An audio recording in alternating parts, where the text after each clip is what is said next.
वालेकुम सलाम। जी सर, मैं रेडी हूँ। चलें ठीक है, आप स्क्रीन शेयर करें और स्टार्ट कर सकते हैं। Okay sir.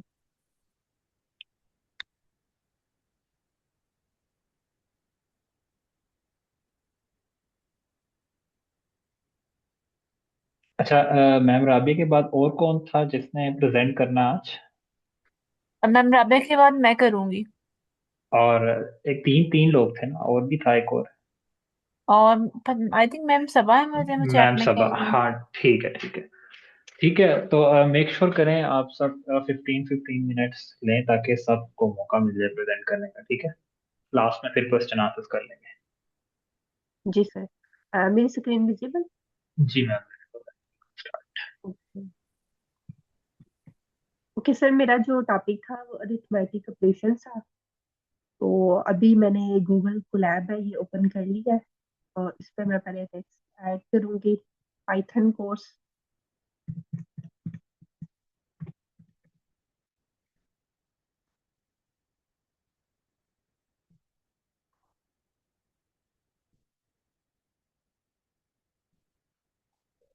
ओके।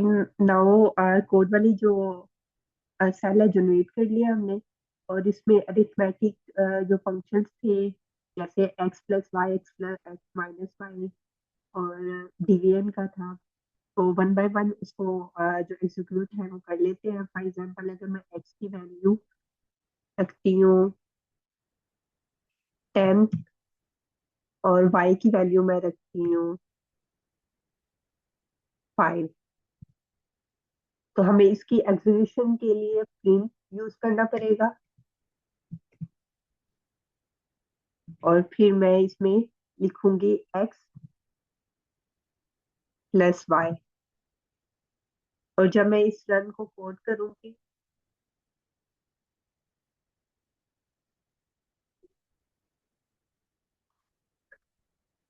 तो इसका हमारा आंसर जो शो हो गया वो 15 है। मीन्स के एक्स प्लस वाई शो हो गया। उसके बाद जो नेक्स्ट है, नेक्स्ट एक्स माइनस वाई का करेंगे। तो एक्स माइनस वाई डायरेक्ट करके देखते हैं आंसर क्या आता है।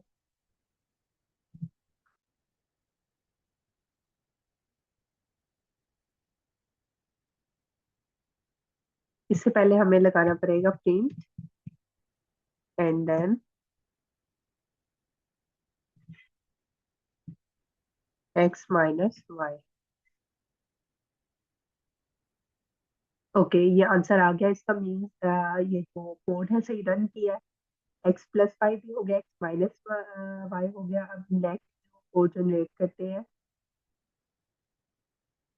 एक्स डिवीजन वाला। तो फिर प्रिंट, ये जब मैं अभी 5 मिनट पहले प्रैक्टिस कर रही थी तो मैंने पी कैपिटल लिखा था, जिसकी वजह से वो प्रिंट नहीं था हो रहा। तो इसलिए हमें जो पी है वो स्मॉल ही रखना पड़ेगा। इसमें मैंने ये अंडरस्टैंड किया था। Print X division Y.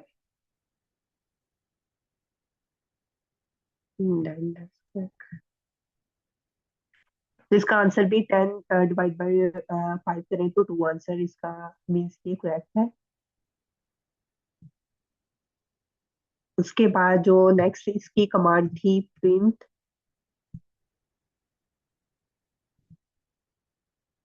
X, और रिमाइंडर था परसेंटेज वाला था, परसेंटेज इंटू वाई।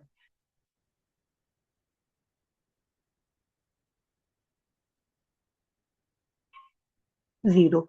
इसका रिमाइंडर जीरो था, क्योंकि अगर हम 10 डिवाइड बाई 5 करें तो 5 2 10, ऊपर जो है 2 है और नीचे जो है आएगा जीरो। तो इसलिए इसका आंसर जीरो आया, क्योंकि जो रिमाइंडर वाला है उसका आंसर जीरो। उसके बाद जो नेक्स्ट है प्रिंट एक्सपोनेंशियल वाला करेंगे। एक्स एक्सपोनेंशियल के लिए हमें 2 दफा जो 4 है उसको करना पड़ेगा।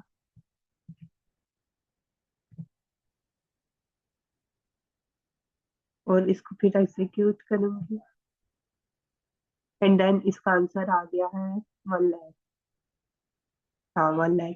तो इसका क्या था, एक्स इंटू 10 पावर जो एक्सपोनेंशियल है, मीन्स की इसको 10 है, 10 को 5 टाइम्स करते जाना है, 10 × 10 मल्टीप्लाई करना है, फिर जो आएगा 100, 100 के बाद इससे करेंगे 10 से, तो वो हो जाएगा 1000, फिर 1000 को 5 से करेंगे तो 10,000, और इस तरह से 1 लाख आंसर आ जाएगा।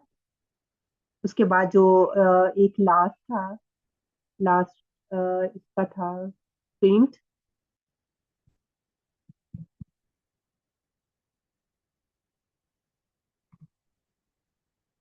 एक्स, और डबल स्लैश था, डबल स्लैश।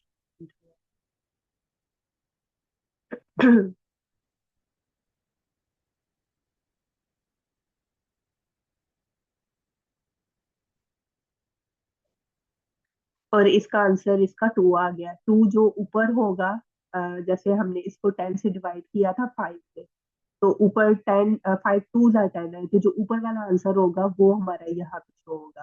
तो ये हमारा हमेशा इंटीजर में आएगा। फॉर एग्जाम्पल अगर वो 2.5 भी था तो वो उसको 2 ही रहने देगा। तो ये एक डिफरेंस है एक्स डबल स्लैश में और इस वाले स्लैश में। अब तो इसका आंसर क्योंकि 2 था, फॉर एग्जाम्पल इसने 2.0 फिर भी दिया, लेकिन इधर 2 भी आ सकता है। अगर इसका आंसर 2.3 होता तो x/5 में डिवीजन वाले में ये 2.5 आंसर देता या 2.3 देता, और इधर इसका आंसर ये खाली 2 ही रहने देता। ये डबल स्लैश में डिफरेंस है, मीन्स डबल डिफरेंस। उसके बाद मेरे ख्याल से ये सारी कमांड्स कवर हो गई है।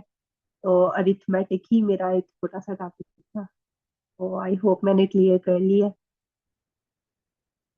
जी सर बताइएगा। जी हाँ, मीन्स बहुत अच्छे तरीके से आपने प्रेजेंट किया। और ये तो अब गारंटेड बात है कि आपको अरिथमेटिक ऑपरेशंस भूलेंगे नहीं कभी, क्योंकि जो जो बंदा प्रेजेंट कर लेता है ना ऐसे, वो जो सा भी टॉपिक प्रेजेंट कर लेता है वो उसको वो चीज़ भूलती नहीं है, क्योंकि वो उसने खुद पढ़ा लिया होता है ना। तो ये बहुत अच्छा किया आपने, बल्कि बड़े अच्छे तरीके से प्रेजेंट किया और आपके कॉन्सेप्ट क्लियर हैं। तो वेल डन। मैं आपको इंकरेज करूंगा कि नेक्स्ट टाइम भी आए, आप लाजमी प्रेजेंट करें, नेक्स्ट वीक भी। जी सर। थैंक और यू सो मच इससे सर। ये जो आपने थोड़ा पढ़ाया था मैंने उधर से ही सीखा। चले, अच्छी बात है। और थोड़ा सा कोड को मजीद फ्लेक्सिबल करने की कोशिश करें, लाइक जिस तरह आपने यहाँ पे वैल्यूज डायरेक्ट दे दी थी एक्स को और वाई को, तो हम उसको फ्लेक्सिबल इस तरह कर सकते हैं कि हम जी सर। यूजर से इनपुट लें, मतलब ज्यादा कोड को प्रैक्टिकल, तो आहिस्ता आहिस्ता करके ना इस तरह ही आप एडवांस लेवल पे भी पहुंच जाएंगी। But anyway, well done. Okay, thank you so much sir. Welcome. तो next ma'am Saba, I think so अभी इधर मीटिंग में नहीं है, तो मैम अरूज आप कंटिन्यू कर लें फिर।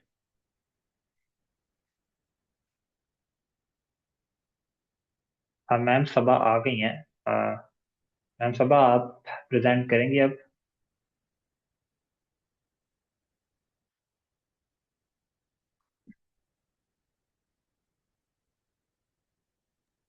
Ma'am Saba, are you there? तो आप प्रेजेंट कर सकती हैं।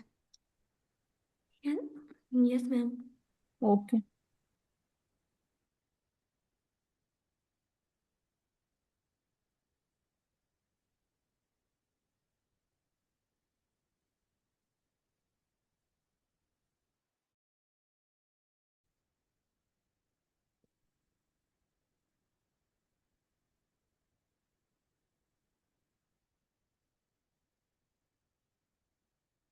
मेरी स्क्रीन शो हो रही है मैम?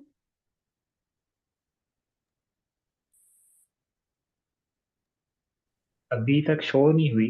आपने शेयर जरूर कर दी है, लेकिन अभी तक आगे विजिबल नहीं हुई। मुझे तो विजिबल नहीं हुई एटलीस्ट।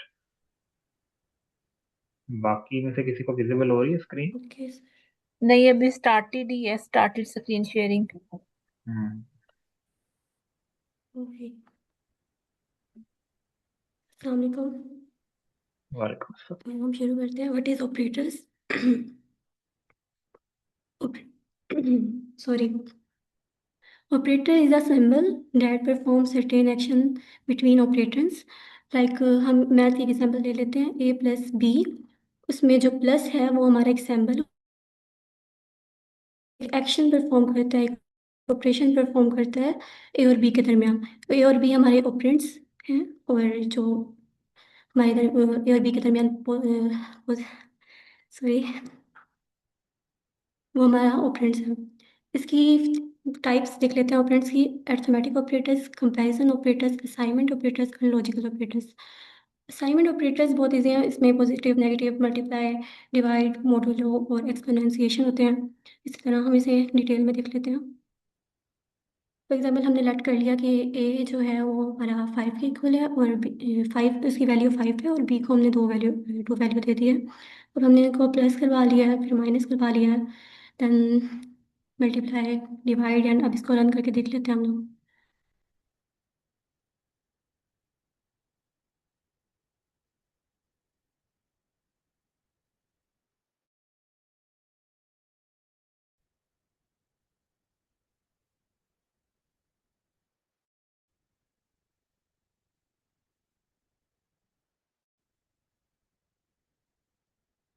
Thank you. ठीक है, तो हमें पता है ए और बी पॉजिटिव करें, उनको प्लस करेंगे तो हमारे पास वैल्यू 7 आ जाएगी, और ये सारी चीज़ें। अच्छा, जो इसमें मॉड्यूलो है ना, यानी कि हमारा जो रिमाइंडर होता है वो हमारा हमेशा ये ऐसे आएगा, यानी कि डॉट की फॉर्म में आएगा, फ्लोट फॉर्म में आएगा। चाहे हम इसे 2 को यहाँ पे 5 की जगह 4 ले लें, और देन क्या देख लेते हैं, तो भी यहाँ पे 2.0 ही आएगा। हाँ, इवन कि हमें ज़ीरो की ज़रूरत नहीं थी, लेकिन फिर भी ये फ्लोटिंग वैल्यू में ही आएगा। उसके बाद कंपैरिजन ऑपरेटर्स आ जाते हैं, जिसमें ये कंपैरिजन ऑपरेटर्स जो होते हैं ना, वो हमें बुलियन वैल्यू देते हैं, या तो ये ट्रू होगा या तो ये फॉल्स होगा। ये वैल्यू सेट कर लिया कि 20 है। अब हमने कहा कि एक्स और वाई इज इक्वल है। अच्छा, इज इक्वल के लिए हम डबल इज इक्वल यूज़ करते हैं, क्योंकि सिंगल इज इक्वल का मतलब होता है कि हम वैल्यू को असाइन कर रहे हैं, वो हम असाइनमेंट ऑपरेटर्स में पढ़ लेंगे। इसमें इसका हमें इज इक्वल करने के लिए हमें डबल इज इक्वल यूज़ करना होता है। तो हम देख लेते हैं। तो हमें पता है कि एक्स और वाई इज इक्वल नहीं है, उनकी वैल्यूज़, तो ये फॉल्स है। देन हमने कहा कि एक्स और वाई इज इक्वल नहीं है, तो ये ट्रू है। और एक्स बड़ा है वाई से, तो ये भी ट्रू है। या इज इक्वल है, तो ये भी ट्रू ही है। इसका मतलब ये होता है कि एक्स बड़ा है और इज इक्वल है, तो मतलब या तो ये बड़ा होगा या तो ये इक्वल होगा। तो क्योंकि ये बड़ा है तो इसलिए वैल्यू ट्रू आई है। तो इसी तरह हम बाकी भी हैं। अच्छा, अब आ जाते हैं असाइनमेंट ऑपरेटर्स पे। असाइनमेंट ऑपरेटर्स यानी कि हम वैल्यूज़ को असाइन कर रहे होते हैं, कि हमने ये जो हमारा 10 है हमने इसको असाइन कर दिया है अपने इस नम वाले वेरिएबल को, कि भाई ये आपकी वैल्यू ये है।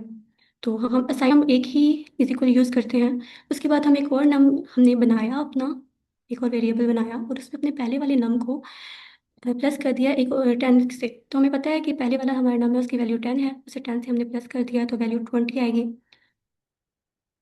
20 आ गई। अब हम इसे एक और तरीके से भी कर सकते हैं। जैसे ये हमारा है, हमने एक और वेरिएबल बनाया, उसके अंदर फिर अपना पुराना वेरिएबल रखा, उसके बाद से प्लस किया किसी से।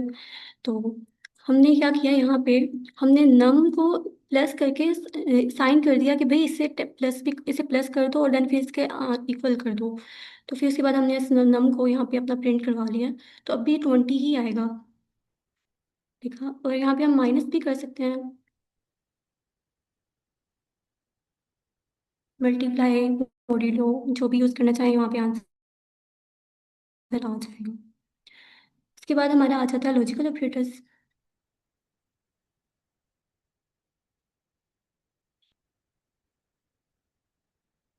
में।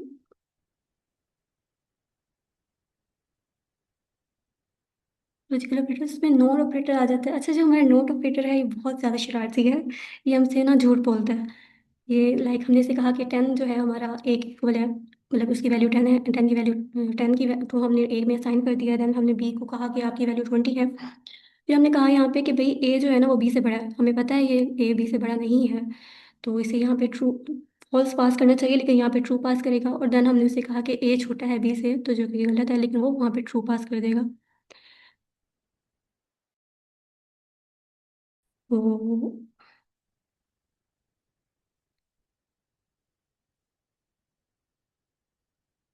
लेकिन एंड ऑपरेटर, जिसमें ये हमने कहा कि एक वैल्यू बनाई जिसमें हमने उसे कहा कि भाई तुम ट्रू हो, दूसरी वैल्यू बनाई जिसमें हमने कहा कि तुम फॉल्स हो। अब हमने कहा कि वैल्यू 1 एंड वैल्यू 2 हमने प्रिंट करवा लिया कि अब देखते एंड जो है ना वो बहुत स्ट्रिक्ट है, वो कहेगा कि मुझे सारे लॉस पास होने चाहिए तभी मैं ट्रू दूंगा, अदरवाइज ट्रू नहीं दूंगा। तो ये हमें ट्रू नहीं देगा क्योंकि हमारा एक वैल्यू ट्रू है दूसरी फॉल्स है।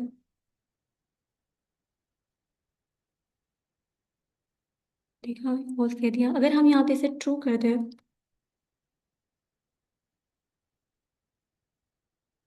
कर देते हैं, तो अभी हमें ट्रू दे देगा। अच्छा, अब हम इसे यहाँ पे एक और ऑपरेटर है, हम उसे भी यूज कर लेते हैं यहीं पे।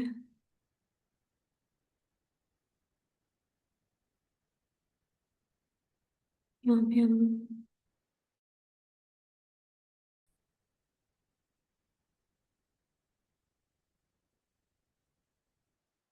वो यहाँ पे अब जो ट्रू है ना, सॉरी, जो और है हमारा, ये कहेगा कि अगर मुझे एक वैल्यू आप लोगों ने दे दी है ट्रू और दूसरी दे दी है फॉल्स, तो कोई मसला नहीं है, मैं फिर भी आपको ट्रू पास कर दूंगा, क्योंकि अगर एक वैल्यू खराब, एक वैल्यू ठीक नहीं है दूसरी वैल्यू तो ठीक है ना, तो वो हमारे लिए काम कर देता है। देखा, इसने हमें प्रिंट करके दे दिया है ट्रू, जबकि हमारी एक वैल्यू ट्रू है दूसरी फॉल्स है। इसे दूसरी तरह भी देख लेते हैं, लाइक हमने और वैल्यू को जो है, ए हमने कहा कि आपकी वैल्यू, ए को हमने कह दिया कि 5 और बी को कह दिया 6। फिर हमने कहा कि ए जो है वो बड़ा है बी से, जो कि गलत है। फिर हमने कहा कि ए जो है वो छोटा है बी से, जो कि सही है। तो एक वैल्यू ठीक है हमारी, एक गलत है, तो ये ट्रू कर देगा। लाइक अगर हम यहाँ पे मैं कर देती हूँ, हमने यहाँ पे कह दिया कि ए जो है वो बड़ा है बी से, और ए जो है, यहाँ पे हमने कह दिया है कि ए जो है वो बराबर है बी के, तो जो कि गलत है, बी हमें फॉल्स जो है दे देगा।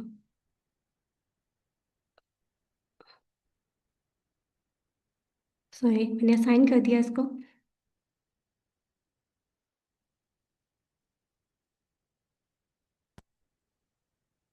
देखा, इसने फॉल्स दे दी। That's it. किसी और का कोई क्वेश्चन? सर?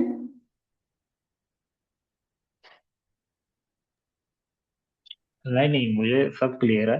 और स्पेशली जो आपका ये कॉन्सेप्ट आपने पढ़ाया ना असाइनमेंट ऑपरेटर में, जो दूसरा तरीका है इंक्रीमेंट करने का, वो बहुत इम्पोर्टेंट एक कॉन्सेप्ट है। और बल्कि सबको मैं ये कहूँगा, ये याद रखिएगा, यस सर। ये जो दूसरा तरीका है, क्योंकि ये हम सेकेंड वीक में लूप वाले केसेस में यही यूज किया करेंगे। ये एक छोटा तरीका होता है लिखने का और यही यूज हुआ करेगा। थैंक्स टू यू कि आपने हमें पहले इंट्रोड्यूस करवा दिया। Excellent by the way. Thank you sir. किसी का कोई क्वेश्चन है मैम सभा से तो वो पूछ सकता है, अदरवाइज हम नेक्स्ट पार्टिसिपेंट की तरफ चलते हैं।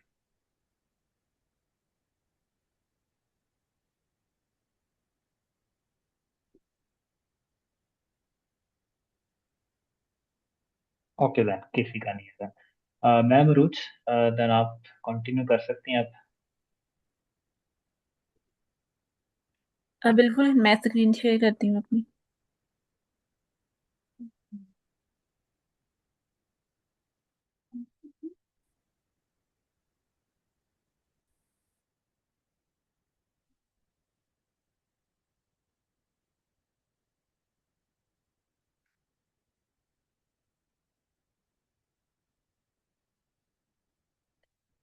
मेरी स्क्रीन विजिबल होगी सबको?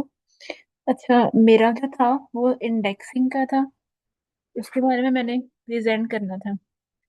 इंडेक्सिंग हम किस तरह करते हैं पाइथन में? लेट्स सपोज मेरे पास एक वेरिएबल है a इज इक्वल टू, अगर मैं कुछ भी ले लेती हूँ, लाइक अगर मैं अपना सब्जेक्ट ही ले लेती हूँ केमिस्ट्री, ठीक है।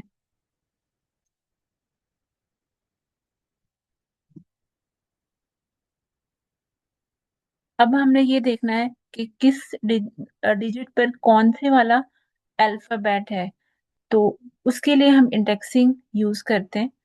और ये यहाँ से हम सी से, जीरो से हम स्टार्ट करते हैं अगर हम पॉजिटिव वाली लाइन को लेके चल रहे हैं, और इन केस अगर हम उल्टी साइड से शुरू कर रहे हैं तो हम वो -1 -2 इस तरह लेकर चलेंगे।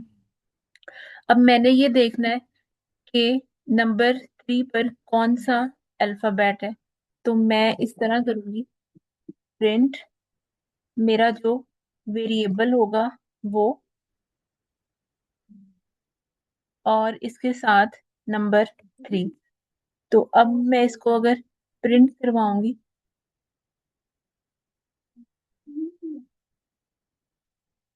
तो मुझे यहाँ पे मिल गया एम। एम किस तरह मिला मुझे, ये मेरे पास सी 0 से स्टार्ट हुआ, उसके बाद एच, उसके बाद ई, और फिर एम। तो अब हमें पता लग गया कि थर्ड पोजीशन पर एम वाला अल्फाबेट है। और इसके बाद नेक्स्ट चलते हैं।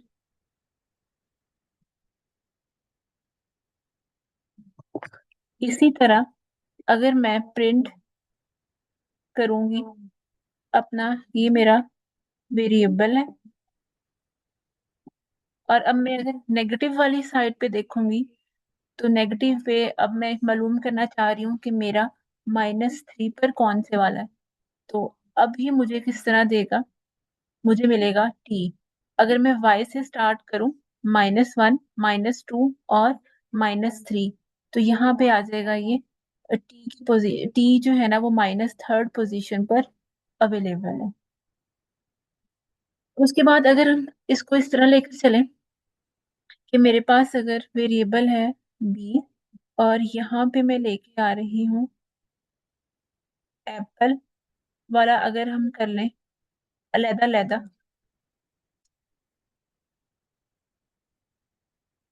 मैंगो, और यहाँ पे अगर हम कर लें कुछ भी ऑरेंज।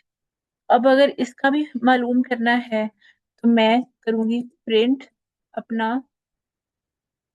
वेरिएबल बी, और मुझे मालूम करना है कि 2 वाली पोजीशन पर कौन से वाला है, तो ये मुझे दे देगा ऑरेंज। एप्पल 0 पे है, ये 1 पर है, और ये 2 पर है।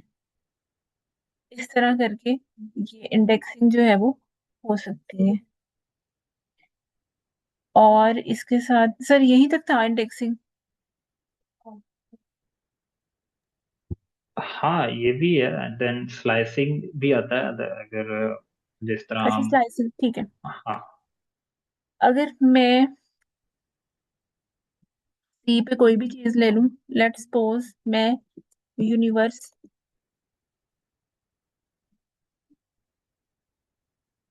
इस तरह इसको लेके चल रहे हैं। अब अगर मुझे अपना मालूम करना है प्रिंट, मेरा वेरिएबल कौन सा है सी, और मुझे ये मालूम करना है कि 2 से लेकर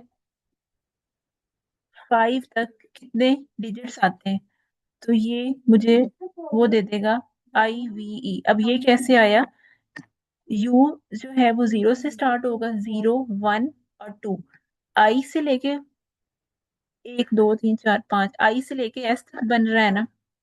लेकिन यहाँ पे अगर हम पॉजिटिव वाली साइड पर हैं, तो वो हमें एक कम देगा।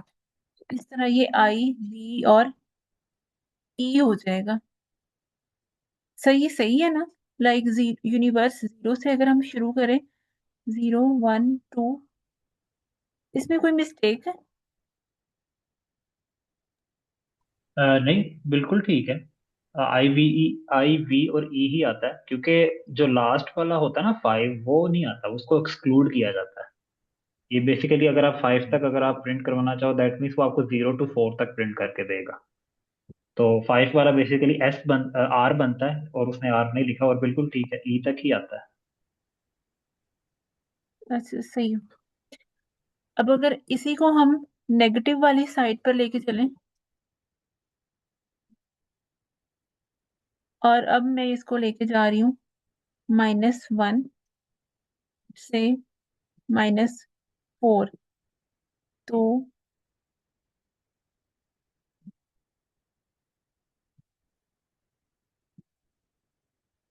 सर इसका आंसर क्यों नहीं आ रहा?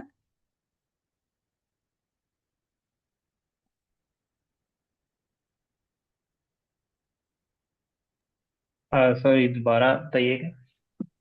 लाइक अब मैंने इसको नेगेटिव वाले डिजिट्स को लेके चल रही हूँ, अब हम्म। मैंने इसका कोड रन किया तो मुझे फिर वो पहले वाले का ही आंसर शो हो रहा है, लास्ट वाले का आंसर ही नहीं वो दे रहा।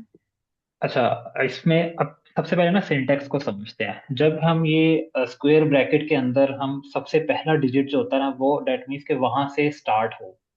हम्म। ठीक है। और उसके बाद सेकंड डिजिट जो आता है कॉलन के बाद, डेट मीन्स के वहां पे स्टॉप होना चाहिए। ठीक है। सही। और इसी तरह ही इसके बाद थर्ड डिजिट भी आता है, उसमें स्टेप आता है। ठीक है। तो आप इसको एक डिफरेंट तरीके से ट्राई करें। ये सारे जो ऊपर वेरिएबल्स हैं उसको मिटाएं, और देन इसको दोबारा लिखें। मतलब एक नया सेल बनाऊं? हाँ, एक नया सेल बना लें, और उसमें एक्स को लिखते हैं आप बेशक। अच्छा सही, मैं तो दोबारा करती हूँ, कुछ और वर्ड ले लेती हूँ। अब डी को मैं, अब अपना नया कोई भी वेरिएबल अगर हम लें, लेट्स सपोज कंप्यूटर ही अगर हम करें, तो ये मुझे भूल जाता है।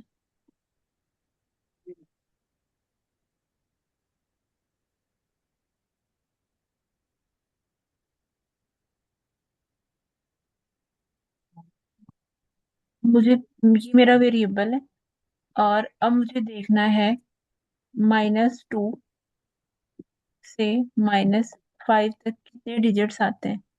तो अब ये देखते हैं इसको क्या देता है।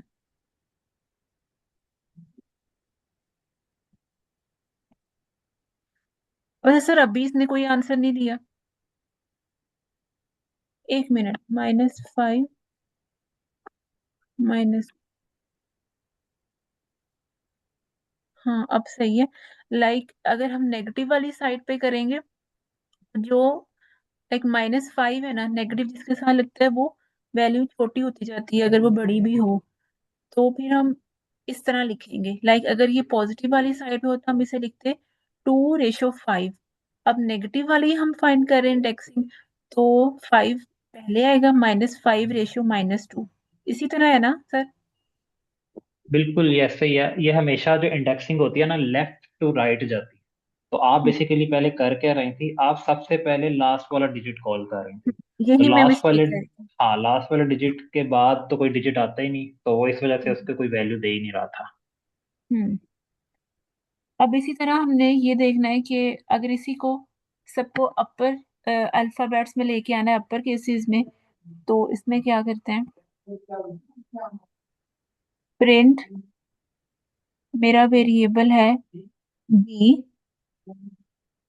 और इसमें हम ये करेंगे 0।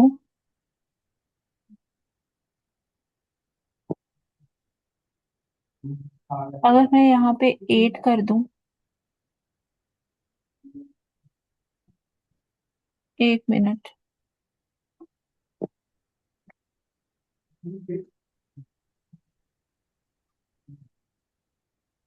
और यहाँ पे अगर मैं करूँ डॉट अपर,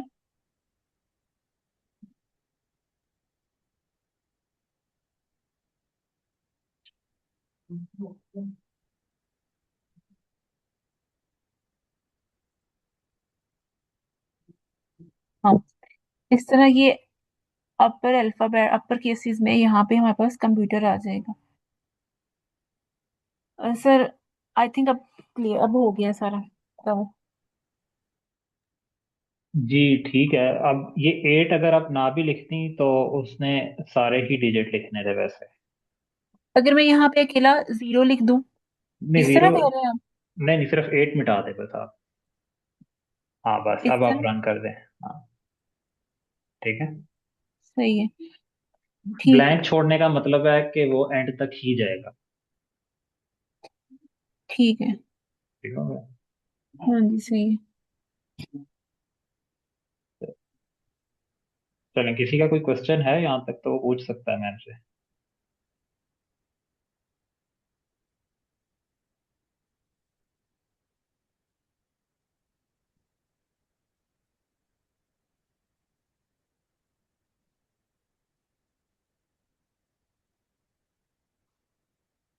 ओके।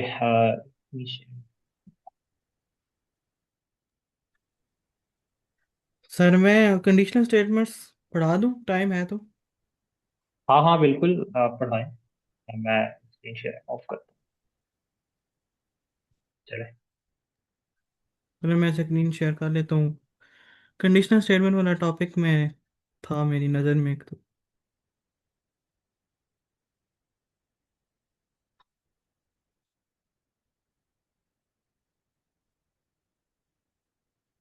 सर होगी स्क्रीन शेयर? नहीं, अभी तक स्टार्टेड स्क्रीन शेयरिंग ही लिखा आ रहा है।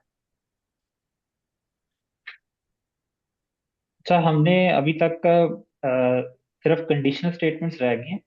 इंडेक्सिंग और स्लाइसिंग तक तो हम पढ़ चुके हैं, और इंडेक्सिंग स्लाइसिंग जो है ये टॉपिक वैसे बड़ा इंपॉर्टेंट है। ये आगे हम लिस्ट में भी यूज करेंगे, लूप्स में भी यूज करेंगे। तो मैम रोज ने भी जो पढ़ाया है ये सेम एज इट इज ही है, और बड़े अच्छे तरीके से पढ़ाया है। तो सब बेसिकली इसको ना याद रखिएगा और प्रैक्टिस लास्ट भी करिएगा, क्योंकि ये थोड़े से कॉम्प्लेक्स होते हैं। इनको, इनके सिंटैक्स को इनको याद रखना जरा मुश्किल होता है।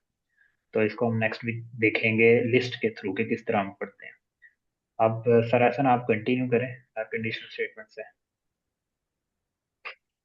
तो कंडीशनल स्टेटमेंट की सबसे पहले हम इंट्रोडक्शन देखें तो कंडीशनल स्टेटमेंट क्या होती हैं। ये हमें हेल्प करती हैं अपने प्रोग्राम के अंदर किसी भी डिसीजन को बिल्ड करने के लिए। और थ्री टाइप्स के हम जो है कंडीशनल स्टेटमेंट यूज़ करते हैं अपने प्रोग्राम्स में। सबसे पहली इफ़ है, जो सबसे सिंपल है। उसके बाद एलिफ है, सेकंड एंड थर्ड एल्स है। जो हमारे पास इफ़ वाली है इसमें सिंगल बॉडी होती है, और एलिफ के अंदर मल्टीपल हमारे पास कंडीशंस होती हैं, और एल्स के अंदर जब कोई कंडीशन ना हो तो वो कंडीशन एग्जीक्यूट होती है। ये इस तरह डिसीजन मेकिंग करती हैं। तो ये इसी तरह ही लिखा हुआ है सारे में। तो पहले प्रोग्राम में जाते हैं, हम वो देखते हैं कि उसमें क्या है। यहाँ पर एक कंडीशन का वेरिएबल है, उसको हमने सबसे पहले यहाँ पर वैल्यू दी है ट्रू, उसको इक्वल कर दिया ट्रू के, और असाइनमेंट ऑपरेटर इक्वल टू। और एक और भी कंडीशन है, उसको भी हमने वैल्यू दी है, वो फॉल्स की वैल्यू दी है। यहाँ पर अभी नीचे ये चेक हो रहा है कि इफ़ सबसे पहले उसने लगाया है और इफ़ कंडीशन की है, और इसमें क्या चेक कर रहा है कि अगर कंडीशन ट्रू होगी तो इसका रिजल्ट जो होगा वो ट्रू होगा, तो वो नीचे कहीं भी जे नहीं जाता और प्रोग्राम डायरेक्ट टर्मिनेट हो जाता है। जैसे कि यहाँ पर है इफ़ है, इफ़ के बाद जो कंडीशन है वो कंडीशन एग्जीक्यूट होने के बाद अगर हमारे पास रिजल्ट ट्रू आता है तो प्रोग्राम वहीं पर नेक्स्ट बॉडी में चले जाता है। यानी कि जो इफ़ और एलिफ की बॉडी है, एल्स की बॉडी, इसके अंदर नहीं जाता, इससे अगली जो भी कंडीशन होगी उस पर चला जाएगा प्रोग्राम। तो यहाँ पर कंडीशन की वैल्यू ट्रू है तो वो वहाँ पर के पास ट्रू हो जाएगा, और ये सारा कुछ नीचे एलिफ और एल्स इग्नोर हो जाएगा। लेकिन अगर हमने सबसे पहले कंडीशन ट्रू नहीं होती, सबसे पहले फॉल्स हो जाती है, तो वो कहाँ जाएगा? वो एलिफ की बॉडी के अंदर चला जाएगा, यानी कि एलिफ के बाद जो भी कंडीशन होगी उसको चेक करेगा। यहाँ पर कमेंट्स भी हैं, ये जो हैश के बाद में ये सारे कमेंट्स हैं, क्योंकि कमेंट्स जो होते हैं वो हमारे प्रोग्राम के अंदर एग्जीक्यूट नहीं होते, वो सिर्फ इंस्ट्रक्शन देने के लिए होते हैं। प्रोग्रामर को अपनी जो लॉजिक होती है वो याद रखने के लिए बाद में लॉन्गर टाइम के लिए यूज़ करते हैं, और कंपाइलर इसको इग्नोर इग्नोर कर रहा होता है। तो यहाँ पर इसी तरह ही है कि सबसे पहले इफ़ चेक हुई है और इफ़ की कंडीशन ट्रू हो गई, तो अब अगर फॉल्स हो जाती तो वो चेक कर रहे थे कि हम एल्स के अंदर जाएगा, एलिफ के अंदर जाएगा। एलिफ के अंदर भी अगर फॉल्स हो जाती है सपोज, तो वो एल्स के अंदर जो भी होगा, एल्स के अंदर हमारे पास हमने ये याद रखना है कि यहाँ पर कोई कंडीशन नहीं होती। ये हर सूरत में अगर कुछ भी उन पर ट्रू नहीं हुआ तो ये हर सूरत में एग्जीक्यूट होगा, और इसके अंदर जो भी वैल्यू होगी, जो भी रिटर्न होगा, जो भी स्टेटमेंट्स हमने लिखी होंगी वो ऑटोमेटिकली खुद ही और रन हो जाएंगी, और हमारे पास वही आउटपुट आ जाएगी अगर हमारी कंडीशंस कोई भी नहीं होती ये। और ये हमने वर्स्ट केस के लिए रखा होता है कि अगर कुछ भी हमारा नहीं हो रहा, यानी कि हमने ऊपर अगर ग्रेडिंग क्राइटेरिया देख रहे हैं कि पास फेल वाला क्राइटेरिया लगाया हुआ है कि 80 से ऊपर परसेंटेज है तो पास कर दो इफ़ के अंदर, हम ज़्यादातर ये यूज़ कर रहे होते हैं। फिर उसके बाद हम एलिफ के अंदर लगाया होता है कि अगर 70 से अबव है तो ये ग्रेड असाइन करो, 60 से अबव है तो ये ग्रेड, और लास्ट में हम एल्स के बाद 40% कर देते हैं कि जो किसी भी क्राइटेरिया पे फुलफिल नहीं है तो एल्स कर दो कि वो फेल है। तो इसकी एक एग्जांपल भी देख लेते हैं। वो एलिफ वाली है, नहीं एलिफ वाली नहीं है, पहले इफ एल्स वाली है। सिर्फ इफ है और उसके बाद एल्स है, फिर उसके बाद एलिफ वाली होगी। सबसे पहले इफ चेक होगा स्कोर, अगर स्कोर ग्रेटर देन और इक्वल टू 60 हैं, जो हमने वैल्यू ऊपर एंटर की है। अभी हमने ऊपर स्कोर खुद ही दिए हैं, लेकिन ये हम यूज़र से भी इनपुट करा सकते हैं कि यूज़र को पहले हम कहें कि आप अपने स्कोर इंटर करें। यूज़र जो भी इंटर करेगा वो वैल्यू स्कोर में स्टोर हो जाएगी। और फिर उसको स्कोर चेक करेगा कि वो जो हमने यहाँ पर क्राइटेरिया दिया है कि ग्रेटर देन इक्वल टू 60 है या नहीं। अगर वो ग्रेटर देन है या इक्वल है 60 के स्कोर की वैल्यू, तो क्या लिखा हुआ आएगा पास्ट। अगर वो नहीं है तो एल्स के बाद देखें कोई कंडीशन नहीं है, एल्स के बाद डायरेक्ट हमारे पास एल्स की बॉडी और उसमें फेल लिखा हुआ है कि ऊपर कुछ भी अगर ट्रू नहीं हुआ तो एल्स के अंदर जो भी है वो खुद ही ट्रू हो जाएगा और हमारे पास फेल्ड आउटपुट आ जाएगी। ये तो सिंपल सा एक है, लेकिन हमने जो यूज़ करने होंगे वो हमने थोड़े से कम्प्लेक्स होंगे। उसके अंदर हमने असाइनमेंट ऑपरेटर और कंडीशनल सारे इकट्ठे यूज़ करने होंगे। फिर उसके बाद हमारे पास अगली वेदर की एग्जांपल है। इसके अंदर एलिफ की भी एग्जीक्यूशन आई है कि हमने सबसे पहले वेदर एक वेरिएबल ले लिया और उसको कोई भी वैल्यू असाइन कर दी। अब नीचे हम चेक करते रहेंगे और प्रिडिक्ट कर देंगे कि वेदर क्या है, वो भी यूज़र की इनपुट पर। सबसे पहले वेदर चेक होगा कि if weather is equal to rainy, यहाँ पर इक्वल इक्वल डबल आए, यानी कि वो कंपैरिजन ऑपरेटर और यहाँ पर वो कंपैरिजन कर रहा है टू थिंग्स के अंदर कि वो इक्वल हैं या नहीं। एग्जैक्ट अगर दोनों चीज़ें बिल्कुल सेम होंगी तो अंदर जो भी प्रिंट में लिखा हुआ है वो आउटपुट आ जाएगा। लेकिन नहीं है, ये फॉल्स है कंडीशन, तो एलिफ के अंदर जो भी है उसको चेक करेगा। यहाँ पर जो एलिफ के अंदर आएगा तो वेदर के देख रहा है कि वो इक्वल इक्वल टू कोल्ड है, और हमने जो वेदर में वो हमिड वाली वैल्यू दी हुई है, तो ये इक्वल नहीं होगा और ये भी फॉल्स हो जाएगा। जब ये भी फॉल्स हो जाएगा तो एल्स के अंदर जो भी है बगैर कंडीशन के वो एग्जीक्यूट हो जाएगा। यहाँ तक तो हमारा सिंपल कंसेप्ट जो था कि हमारे पास सिंटेक्स क्या है, इफ़ एलिफ एंड एल्स का, वो तो क्लियर हो गया। अब थोड़ा सा एलिफ के अंदर मल्टीपल बॉडीज आ सकती हैं और एलिफ की जो हैं डिफरेंट किस्म के इसके अंदर कंडीशन हम लगा सकते हैं, यानी कि एक से ज़्यादा दफ़ा एलिफ लगा सकते हैं। जबकि इफ़ एक ही दफ़ा लगाना होगा हमने अपने प्रोग्राम में, और एल्स भी एक ही दफ़ा लगाना होगा। लेकिन दरमियान में हम जितनी दफ़ा एलिफ लगाना चाहें अपनी कंडीशन के अकॉर्डिंग तो हम वो लगा सकते हैं। और जितनी ज़्यादा दफ़ा लगाएंगे ये सिमिलर हो जाती है हमारी स्विच स्टेटमेंट। वो भी स्विच स्टेटमेंट इससे रिलेटेड होती है, एलिफ और स्विच स्टेटमेंट आपस में रिलेट करती हैं थोड़ी थोड़ी। वो भी ये होता है कि स्विच के अंदर भी केसेस बने हुए होते हैं और केसेस भी चेक हो रहे होते हैं कि जो सा केस ठीक होगा वो उसकी वैल्यू उसी तरह प्रिंट हो जाएगी जिस तरह हम एलिफ में कर रहे हैं। लेकिन उसमें आखिर में एल्स के बजाय डिफ़ॉल्ट केस आता है, और जो भी कुछ भी ऊपर ट्रू ना हो तो डिफ़ॉल्ट वाली वैल्यू खुद ही ट्रू हो जाती है। तो यहाँ पर भी यही है कि टेम्परेचर की वैल्यू सबसे पहले हमने टेम्परेचर को असाइन किया 17, और उसके बाद चेक करना शुरू कर दिया कि टेम्परेचर की वैल्यू अगर जो क्राइटेरिया उसमें पूरी आ रही है तो हम उसके अकॉर्डिंग चलेंगे। सबसे पहले टेम्परेचर 17 जो है वो ग्रेटर देन है 30 से, तो ये फॉल्स है।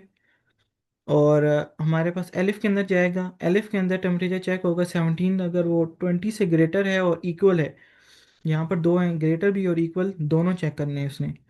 ना ग्रेटर है ना और इक्वल है, तो फिर वो नेक्स्ट पे जाएगा एलिफ, अगली एलिफ पे, और एलिफ यहाँ पर चेक करेगा कि 15 से 17 ग्रेटर है, ग्रेटर है लेस नहीं है, ग्रेटर है इक्वल नहीं है, तो ग्रेटर वाली ट्रू हो जाएगी और हमारे पास जो ये प्रिंट है वो एग्जीक्यूट होगा और वेदर इज़ नाइस हमारे पास प्रिंट हो जाएगा।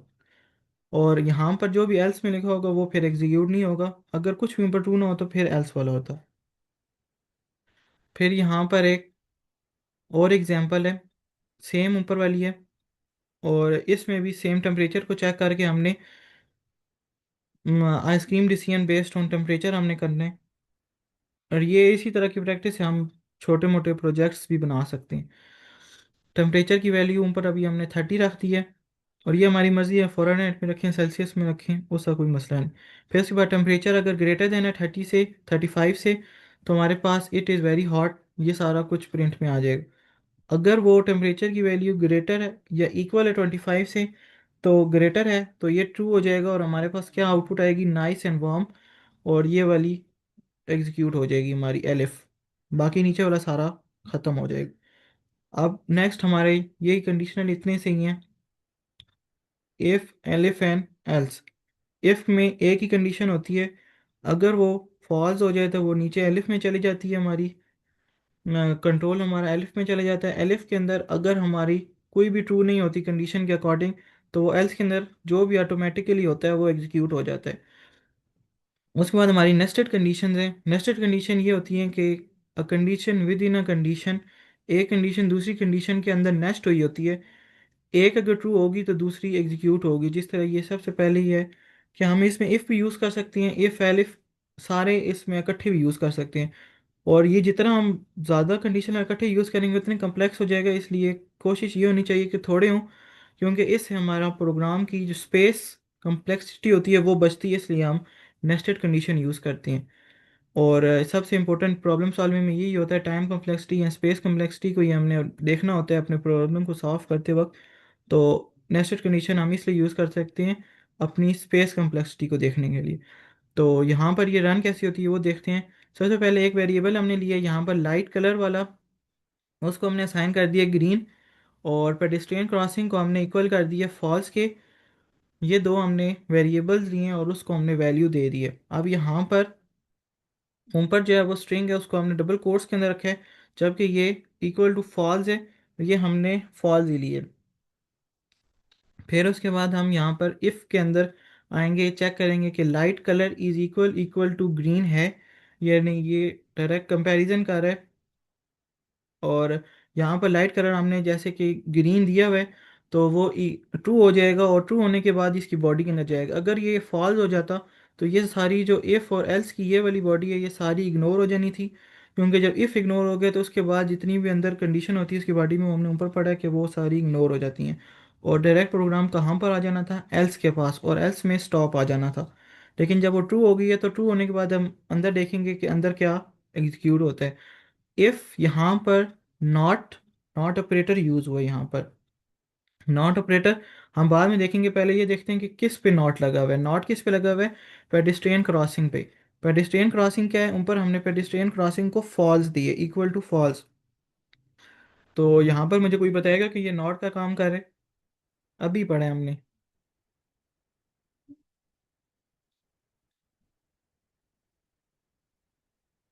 तो ये नॉट जो है वो उसको इन्वर्ट कर रहा है, फॉल्स को ट्रू कर देगा।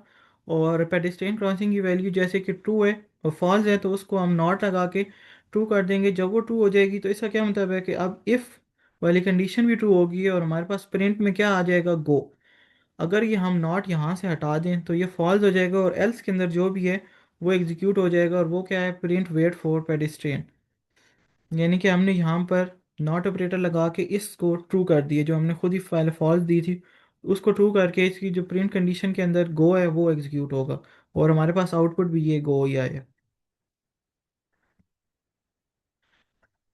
फिर उसके बाद एक और एग्जांपल है हमारे पास डिस्काउंट एलिजिबिलिटी की।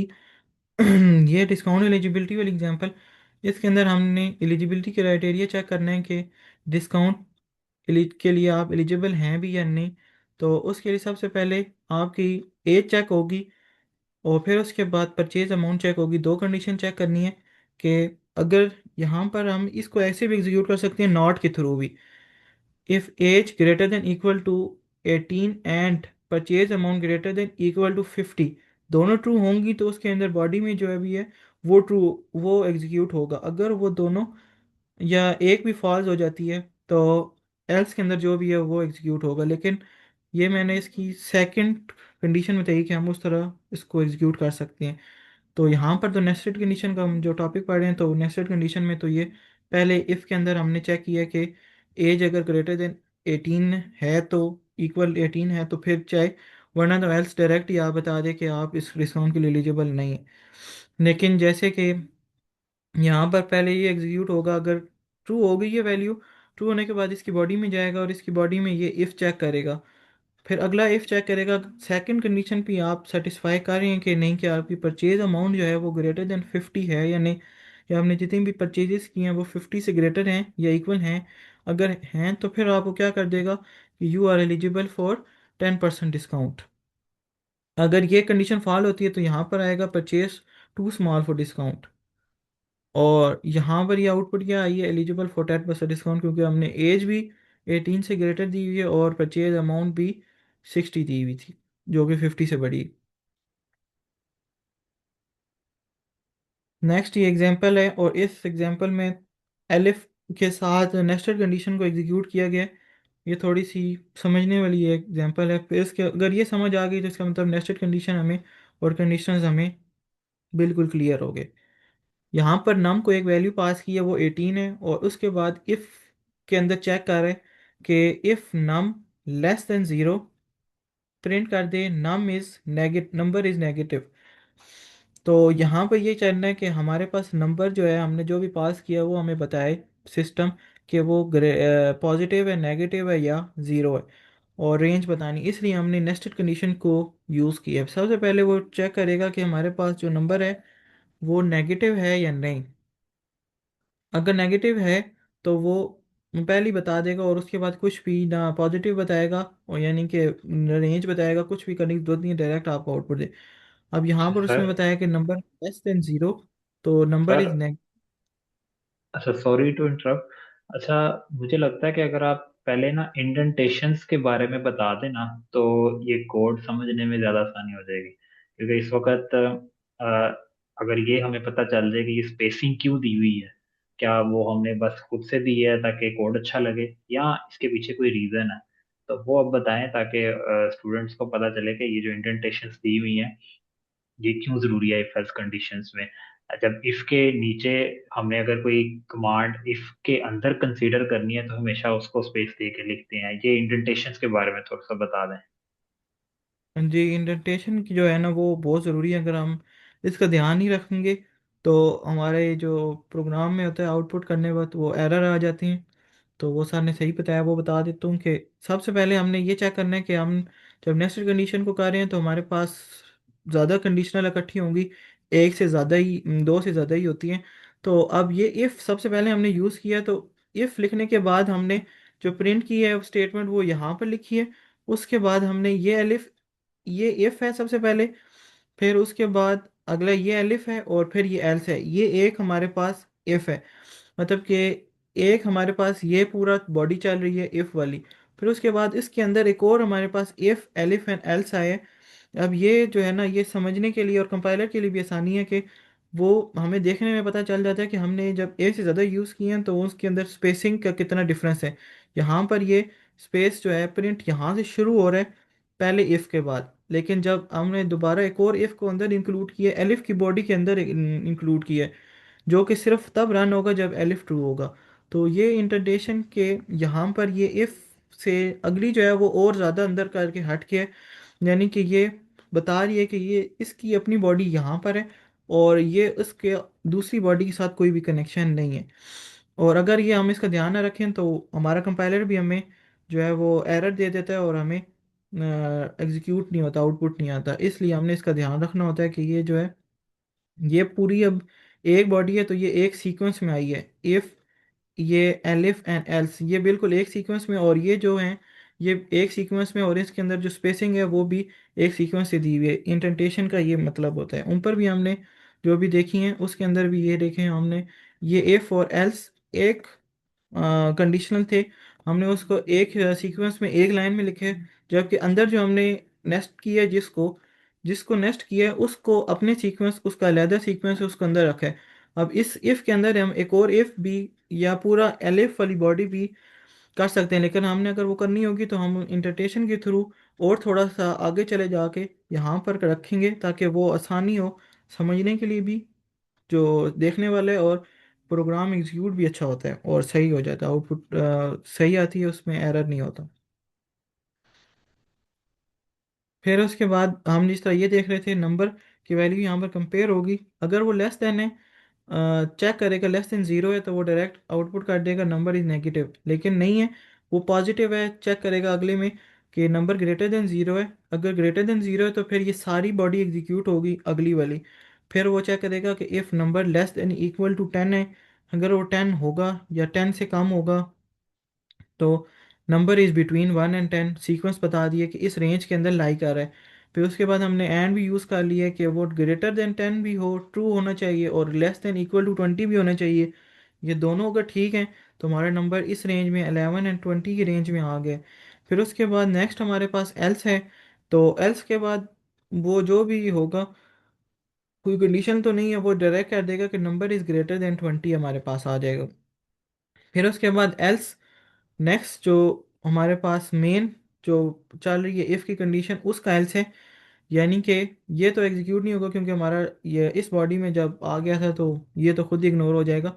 तो हमने इसमें वैसे ये रखा था कि नंबर इज़ ज़ीरो, क्योंकि प्रोग्रामिंग के अंदर हमने एक केस ऐसा भी रखना होता है कि हर किस्म की आउटपुट को हमने अपने ध्यान में रखना होता है कि यूज़र कुछ भी एंटर कर सकता है। हमें नहीं पता यूज़र ने पॉजिटिव नंबर एंटर कर दिए, नेगेटिव कर दिए, ज़ीरो ही कर दिए, नंबर ज़ीरो भी तो नंबर ही है ना। तो हमने हर चीज़ का ध्यान रखना होता है, हर सिनेरियो से सोचना होता है, और पॉसिबल कंडीशन रखनी होती है कि हमारा आउटपुट कंप्लीट आए और एरर ना हो उसके अंदर, वो रन हो जाए। फिर उसके बाद हमारे पास यहीं तक था, ट्राई योर सेल्फ वाला एक मतलब कि असाइनमेंट्स की आ गई है। बाकी सर मेरा यहाँ तक था। चलें, वेल डन, बहुत अच्छे तरीके से समझाया आपने। अब किसी का कोई क्वेश्चन है तो वो पूछ ले कंडीशनल स्टेटमेंट से रिलेटेड, क्योंकि ये बहुत कॉमन है, हम मोस्ट ऑफ द टाइम बहुत फ्रीक्वेंटली ये यूज़ करेंगे।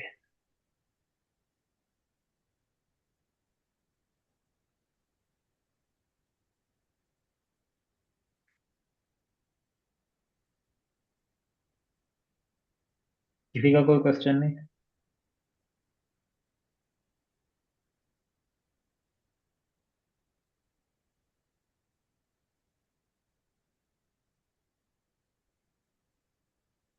ओके, सबको लगता है सब समझ आ गई है इसके लिए। Okay ma'am, good. चलिए ठीक है देन, हम ये सेलेक्शन फिर ये एंड करते हैं सेशन। ओके इंशाल्लाह सर, कोई मंडे को फिर लूप्स की तरफ जाते हैं। ठीक है, ठीक है सर। चलें। Okay guys, then see you on Monday. Allah Hafiz.